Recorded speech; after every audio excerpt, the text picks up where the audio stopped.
तो गाइस हम पढ़ रहे थे त्रिकोणमिति के कुछ अनुप्रयोग प्रश्नावली 9.1 कक्षा 10 की।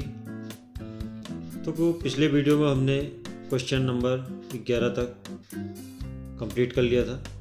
अब चलते हैं क्वेश्चन नंबर 12 की तरफ।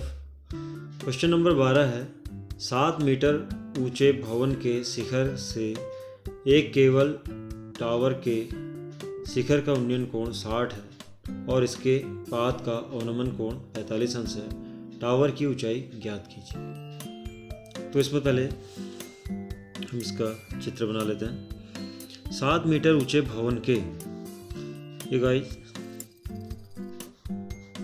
7 मीटर ऊंचा कोई भवन है।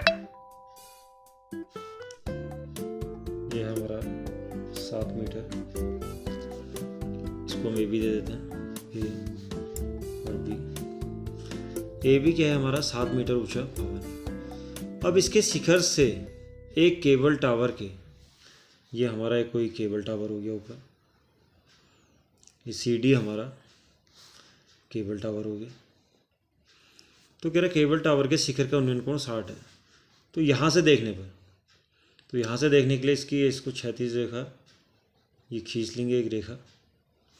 अब यहाँ से देखने पर ये कितना है उन्नयन कोण केबल टावर का भवन से 60 अंश है और इसके पाद का अवनमन कोण 45।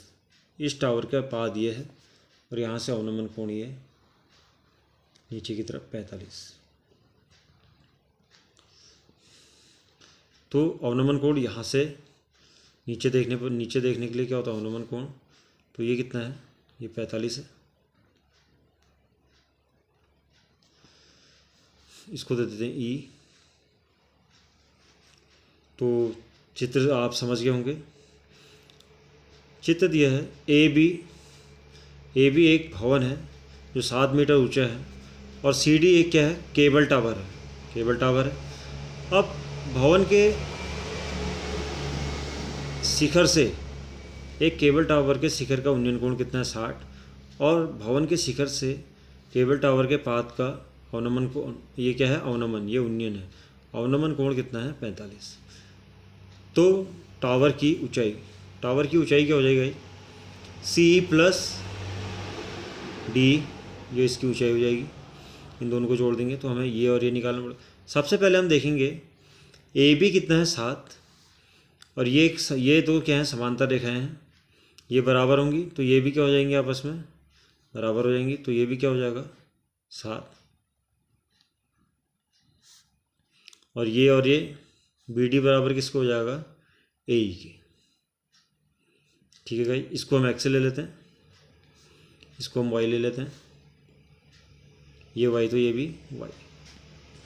अब सबसे पहले हल देखेंगे इसका।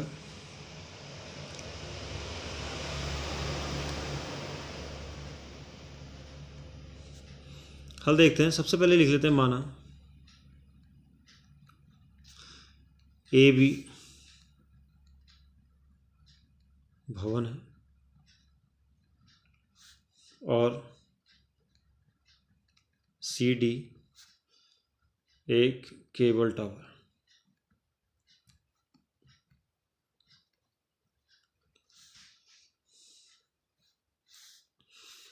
तो यहाँ पर A B is equal to D is equal to कितना हो जाएगा 7 और A is equal to B D is equal to कितना हो जाएगा वाई, हमने मान लिया है। तथा सी इजिकल टू कितना हो जाएगा एक्स। अब देखिए यह काफ़ी आसान हो गया। सबसे पहले देख लेंगे ए ई में त्रिभुज ए ई सी में 60 है, ये लंब दिया है, ये आधार हो गया तो 10 निकलेगा यहाँ से 10 60 इजिकल टू क्या हो जाएगा सी अपॉन ए तो सी हमने एक्स माना है और ए हमने वाई माना है। तो 10/60 इजिकल टू होता है √3 equal to x upon y. तो यहाँ से एक्स इजिकल टू कितना आ गया √3y, मल्टीप्लाई होगी इसके नीचे 1 से एक्स में करेंगे एक्स, √3 से वाई में करेंगे √3y। इसको समीकरण 1 दे देते हैं। अब उसी प्रकार अब यहाँ पर देखेंगे हम ए और बी डी क्या है, समांतर रेखा हैं तथा ए डी क्या है, तिर्यक रेखा। तो ये क्या, ये और ये कोण और ये कोण क्या बन गए, एकांतर कोण, हमने 9th में पढ़ा है। तो ये भी कितना हो जाएगा 45 अंश। तो अब त्रिभुज ए बी डी में देख लेंगे। त्रिभुज ए बी डी में tan 45 इजिकल टू क्या हो जाएगा,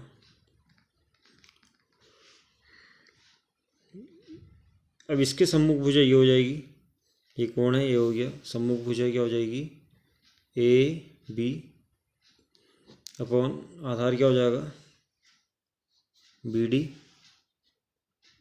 आधार हो गया बी डी। तो ए बी हमें 7 दिया है भवन की ऊंचाई और बी डी हमने वाई माना है, तो ये वाई। तो tan 45 इजिकल टू क्या होता है 1, तो ये हो जाएगा 7/y। तो यहाँ से 1 गाड़ी गुणा होगी, तो y इजिकल टू क्या आ गया यहाँ से 7। तो y की वैल्यू कितनी आ गई 7। अब यहाँ से y का मान ये देखेंगे यहाँ पर से, अब यहाँ से y का मान समीकरण 1 में रख देंगे। y का मान समीकरण 1 में रखने पर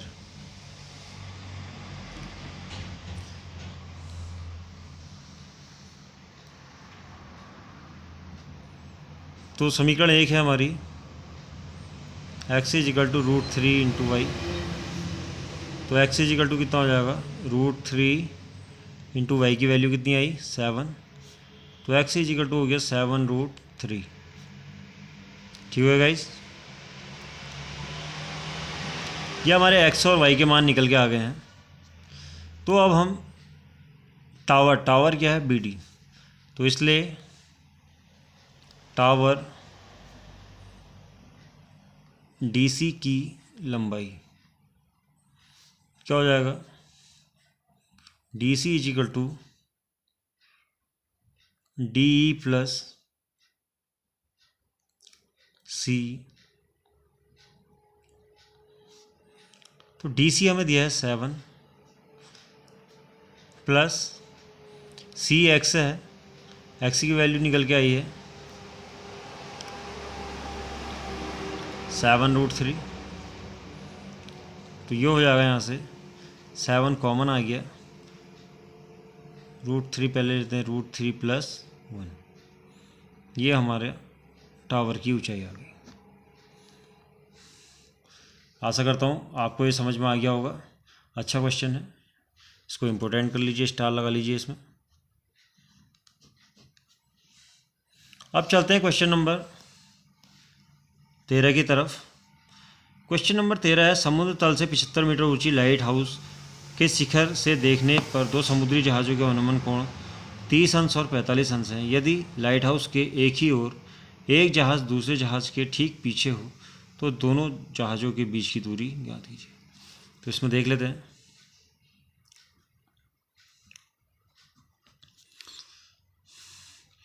सबसे पहले कह रहा है समुद्र से 75 मीटर ऊंची लाइट हाउस। ये 75 मीटर हो गया गाइस, 75 मीटर हो गया है। ये भी कोई लाइट हाउस है 75 मीटर।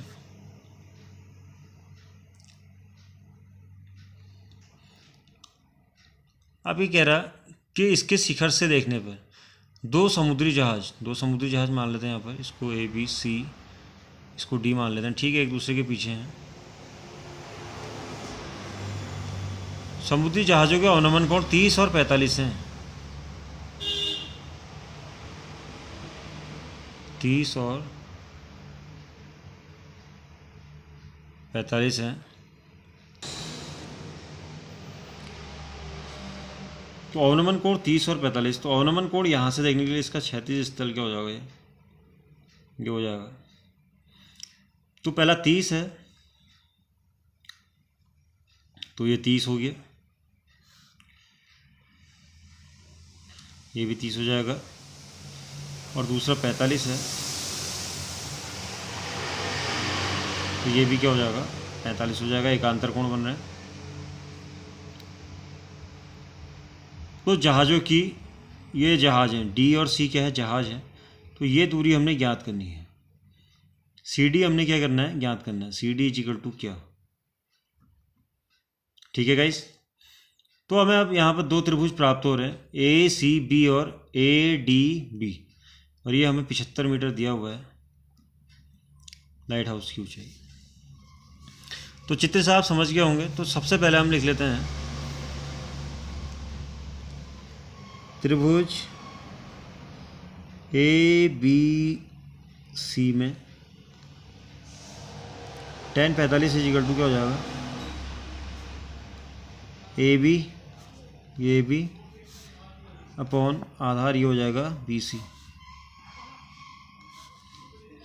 तो tan 45 1, ए बी है 75, B C is equal to, तो इसके नीचे 1 कर लेंगे, आड़ी गुणा हो जाएगी। तो B C is equal to क्या निकल के आया यहाँ से, 75।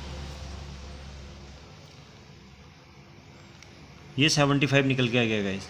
तो अभी आसान हो गया निकलना। अब त्रिभुज ए डी बी में ले लेते हैं। ए डी बी में, ए डी बी में क्या हो जाएगा, tan 30 is equal to A B upon B D. tan 30 is equal to 1 upon √3। A B is equal to 75। B D क्या हो जाएगा इस, बी डी हो जाएगा यहाँ से, B D is equal to क्या हो जाएगा, C D plus B C. तो यहाँ पर लिख लेंगे बी डी की जगह सी डी प्लस बी सी,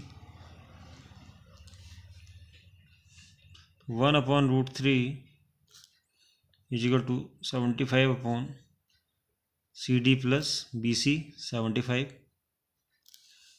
आड़ी गुणा कर देंगे, तो हो जाएगा C D plus 75 is equal to 75 √3। तो यहाँ से C D is equal to हो जाएगा 75 √3 माइनस 75। तो C D is equal to 75 common आ जाएगा, √3 माइनस 1। तो दोनों जहाज़ों के बीच की दूरी कितनी निकल के आई, 75 कोष्टक में √3 माइनस 1। ये भी काफ़ी अच्छा क्वेश्चन है, इसको भी इम्पोर्टेंट कर लीजिए, आप स्टार लगा लीजिए इसमें, परीक्षा की दृष्टि से काफ़ी इम्पोर्टेंट। और यहाँ पर हमारा 13वां क्वेश्चन समाप्त होता है गाइस।